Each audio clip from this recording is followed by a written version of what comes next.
Hello everyone. Today we start new chapter, set theory. So what is set?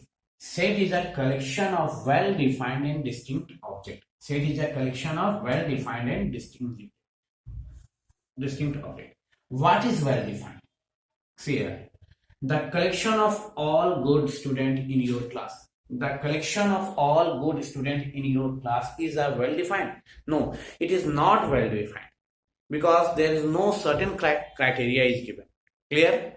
So it is not a well defined. Clear?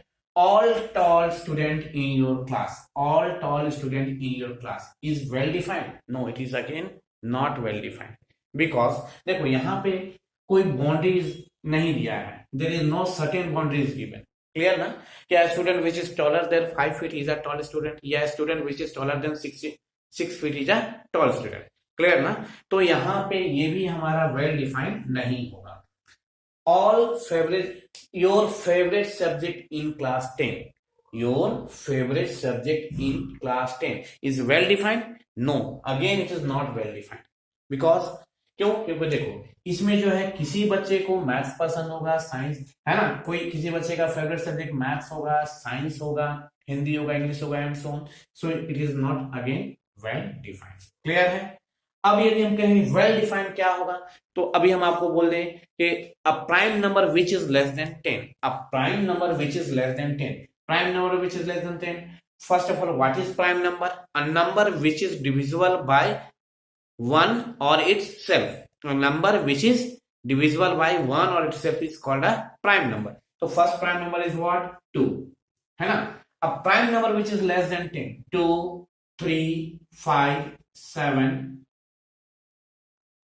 Clear ना?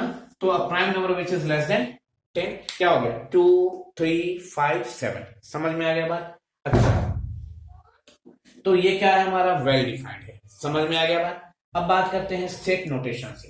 देखो, it is generally denoted by a capital letter. Set is generally denoted by a capital letter, है ना. And it's element of a set and the element of a set are generally denoted by small letter. देखो यहाँ पे ध्यान से क्या कहता है? It is generally denoted by a capital letter.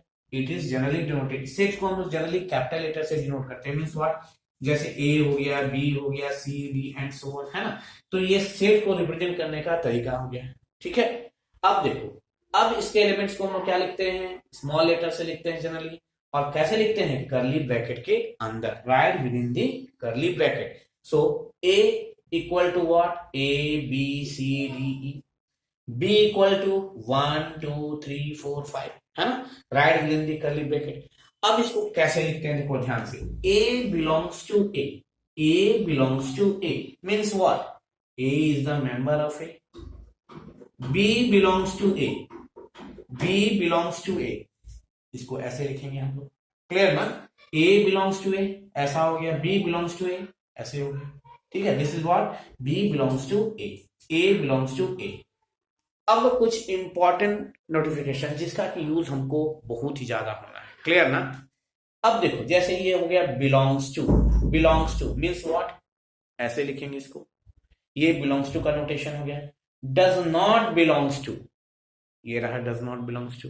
Clear ना? सच दैट, देखो इसको हम ऐसे लिखेंगे, डबल डॉट और ये line. There exist, clear, implies that, for all, clear है, and if and only if. ये हो गया हमारा नोटेशन. क्लियर? अब कुछ और इंपॉर्टेंट जिसका कि यूज हम लोगों को अभी होना है. देखो,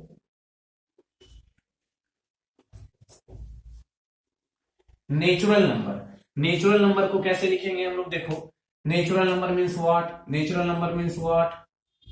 1 2 3 4 5 and so on. This is not natural number. Natural number को ये रिप्रेजेंट करने का तरीका हो गया इंटीजर. इंटीजर. इंटीजर को कैसे रिप्रेजेंट करते हैं हम लोग? जेड से बोलो और आई से. जेड और आई से. इंटीजर का मतलब क्या हो गया? इंटीजर का मतलब हो गया 0 plus minus 1 plus minus 2 plus minus 3 and so on. ठीक है. इसके अंदर यदि हम लिखे Z plus means what? Positive integer. Z plus means what? Positive integer. मतलब क्या हो गया हमारा? 1 2 3 4 5। z माइनस क्या हो गया हमारा, -1 -2 -3 -4 and so on. on non-negative integer, non-negative integer, non-negative integer, non-negative integer, non-negative integer means what? Zero. Start from zero. याद रखिएगा, non-negative integer means what? 0 1 2 3 4 5 and so on. These are non-negative integer. Clear ना? अब बात करो rational number. rational number, rational number को generally we denote with q. rational number means क्या? A number which is in the form of p by q. rational number means what? A number which is in the form of p by q and q is not equal to 0. For example, 3 by 4, 1 by 2, 1 5 minus 3 by 2. These are rational number. complex number, complex number generally it is denoted by C. देखो अभी इसके बारे में हम लोग आगे पढ़ेंगे what is complex number. अभी सिर्फ इतना ही जान लो कि इसको हम लोग सी से रिप्रेजेंट करते हैं और ये कुछ ऐसा होगा हमारा 3 + 4i, this i stand for iota, -4i। Clear ना? तो ये हो गया हमको इसको रिप्रेजेंट करने का तरीका, कॉम्प्लेक्स नंबर। समझ में आ गया बात? कोई कंफ्यूजन? अब आगे बढ़ते हैं, नोटेशन ऑफ रिप्रेजेंटेशन ऑफ से, रिप्रेजेंटेशन ऑफ से। देखो generally representation of set, representation of set, देखो इसको हम दो तरीके से रिप्रेजेंट करते हैं। पहला हो गया roster form and the second one is set builder form. Set builder form, roster form. Roster form में क्या करेंगे? In this method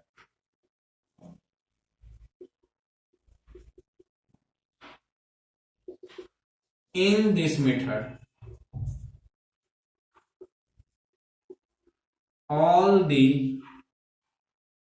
elements right within the curly bracket, right within the curly bracket and separated by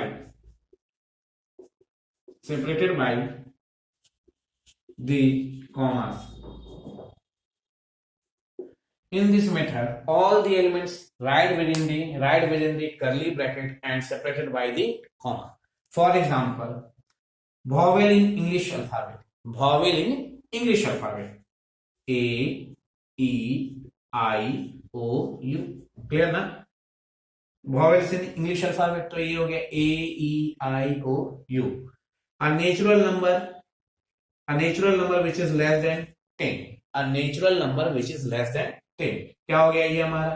1 2 3 4 5 6 7 8 9। Clear? तो this is called roster form. तो क्या करेंगे इस method में? Elements को हम लोग कर्ली ब्रैकेट के अंदर लिखेंगे, है ना? Elements are write with in the curly bracket and separated by the commas. Clear ना? अब बात करते हैं हम लोग सेट बिल्डर फॉर्म से। Set builder form, set builder form,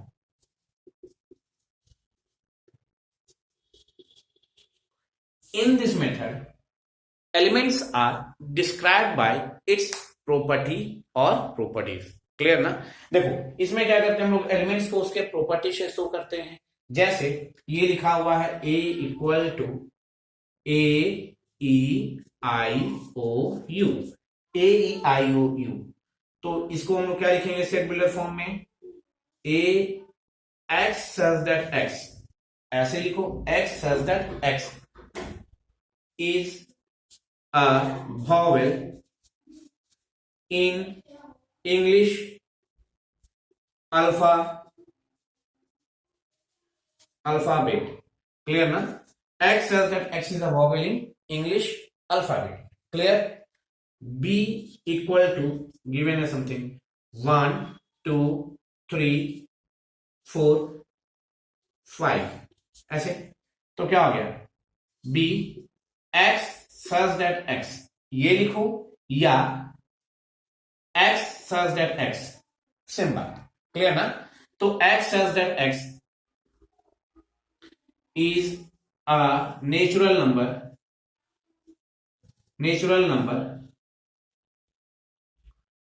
less than or equal to 5. X says that x is a natural number less than or equal to 5. Clear ना? समझ में आ गया बात? तो this are the representation of set builder form. This is the representation of set builder form. क्या करेंगे इसमें हम लोग एलिमेंट्स को उसके प्रॉपर्टी के थ्रू लिखते हैं. जैसे a equal to a e i o u. So क्या हो गया? a equal to x says that x is a vowel in English alphabet. x says that x is a vowel in English alphabet. b equal to 1 2 3 4 5. So क्या हो गया? b equal to x says that x, ऐसे लिखो या same thing. Clear ना? तो ये हो गया हम लोगों को रिप्रेजेंटेशन ऑफ सेट्स. क्लियर? अब आगे बात करते हैं हम लोग types of sets. Type of sets देखो. Types of set.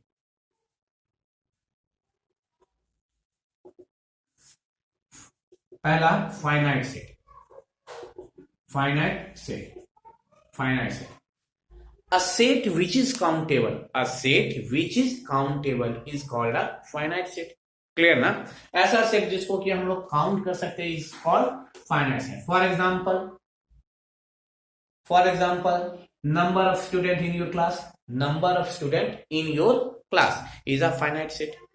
क्लियर है ना? all state in India, है ना? भारत के सभी राज्य, ये क्या हो गया? फाइनाइट हो गया, ये काउंटेबल है. समझ में आ गया? Natural number which is less than 10 is also a finite set. Clear ना? तो समझ में आ गया फाइनाइट सेट किसको कहेंगे? A set which is countable is called finite set. समझ में आ गया? अब बात करते हैं second one, infinite set. Infinite set. A set which is not countable is called infinite set. A set which is not countable is called infinite set. Clear ना? जैसे all stars in the sky. Clear है? अच्छा, number of dots in a plane. ठीक है? ये number एक plane के अंदर जो है कितने डॉट्स होंगे, है ना? तो ये भी हमारा क्या होगा? इनफाइनाइट सेट होगा. क्लियर है? ठीक है, ये भी हमारा क्या होगा? इनफाइनाइट सेट होगा. समझ में आ रहा बात? अब बात करते हैं, देखो जैसे एक एग्जांपल और ले लो कुछ इनफाइनाइट सेट का. बोलो क्या हो गया हमारा इनफाइनाइट सेट में? यस, ये हो गया हमारा इनफाइनाइट सेट के अंदर हो गया नंबर ऑफ मॉलिक्यूल या number of number between two numbers, दो नंबर के बीच में, है ना? Number of number between two number is also a infinite set. Clear ना? तो ये हो गया हमारा इनफाइनाइट सेट का कहानी. अब बात करते हैं singleton set. Singleton set means what? Singleton set.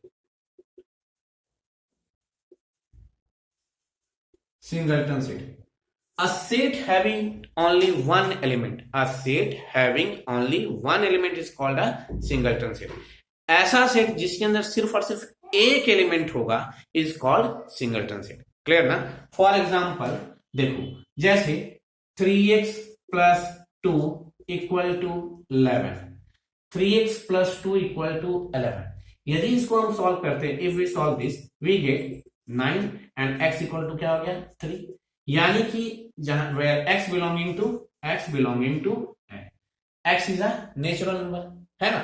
जहां x नेचुरल नंबर है तो यहां पे x का सिर्फ और सिर्फ एक ही वैल्यू आएगा, तो एक ऐसा सेट होगा, सिंगलटन सेट हो गया. क्लियर ना? A set which has only one element is called a singleton set. समझ में आ गया बात? जैसे x square minus 4 equal to 0, x belonging to N.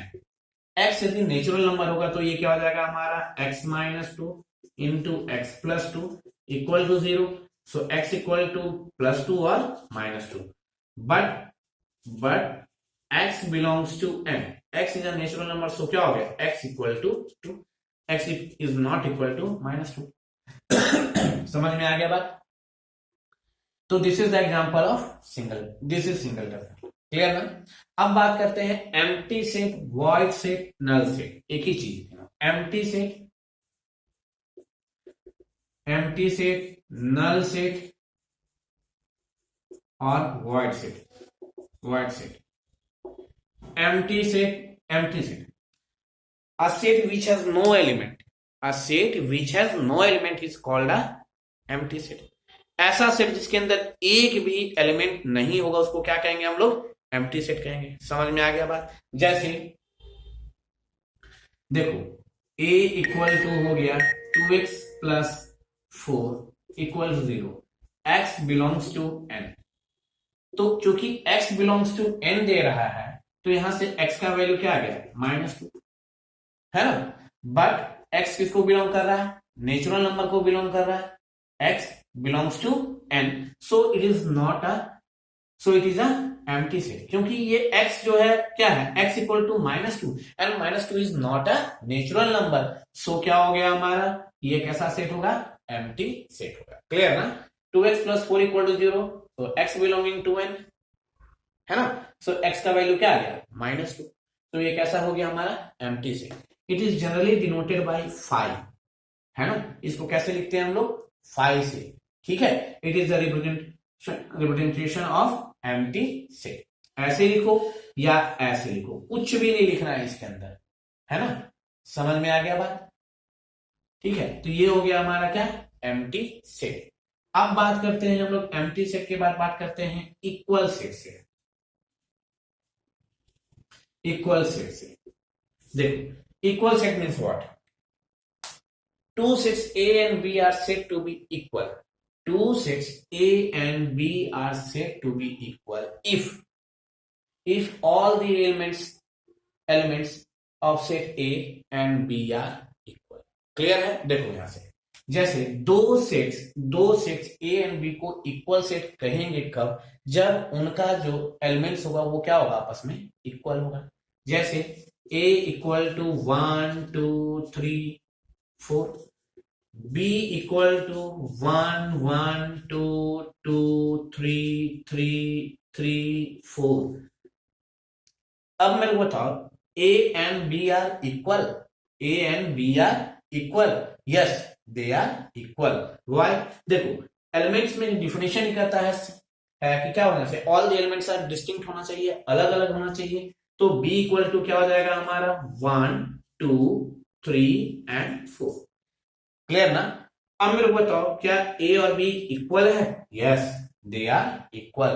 सो ये हो गया हमारा इक्वल सेट। समझ में आ गया बात कि if A and B are two equal sets. Clear? ये कब होगा? जब all the elements are same. अब बात करते हैं हम लोग cardinal number of set. Cardinal number of set. Cardinal number of set means what? जो सेट्स के नंबर को बताता है, उसके अंदर कितने एलिमेंट्स प्रेजेंट हैं, is called cardinal number. Clear ना? जैसे A इक्वल टू दिया हुआ है 1 2 3, तो क्या हो जाएगा? NA, number of elements in A। This represent what? NA means what? Number of elements present in A is called cardinal number. तो ये क्या हो गया हमारा? कितने एलिमेंट्स है इसके अंदर? 1 2 3, तो कितना हो गया? 3। B इक्वल टू दिया है 1 2 3 4 5 6, ऐसा। तो number of elements in B कितना होगा हमारा? बोलो जल्दी से। एंड B इक्वल टू क्या हो जाएगा? 1 2 3। देखो, इसको हम लोगों ने कर्ली ब्रैकेट के अंदर लिखा, तो इसको एक ही काउंट करेंगे। क्लियर ना? तो कितना हो गया एलिमेंट? बोलो 1 2 3 एंड ये this is 1 4। So number of element in B कितना हो गया? 4। समझ में आ गया बात? अब बात करते हैं इक्विवेलेंट सेट से। इक्विवेलेंस सेट, इक्विवेलेंस सेट या इक्विवेलेंट सेट की बात है ना। इक्विवेलेंट सेट क्या होगा हमारा, two sets are equivalent if number of elements in A, two sets A and B are equivalent, two set A and B are equivalent if number of element in A equal to number of element in B, है ना। two sets A and B are equivalent कब, जब number of element in A equal to number of element in B. For example, A equal to 1 2 3 4, B equal to क्या हो गया हमारा, ए B C D, तो क्या हो गया N A equal to N B equal to क्या हो गया 4. सो क्या हो गया, this is equivalent set. Clear ना। क्या हो गया, जब इनके बीच का एलिमेंट्स क्या होगा, number of elements in A equal to number of element B in B, so this is equivalent set. समझ में आ गया बात। तो यहां तक तो टाइप ऑफ सेट के बारे में हम लोग समझ में आए। नेक्स्ट क्लास में हम लोग subset, super set, proper set, power set आगे पढ़ेंगे। क्लियर ना। Okay, thank you.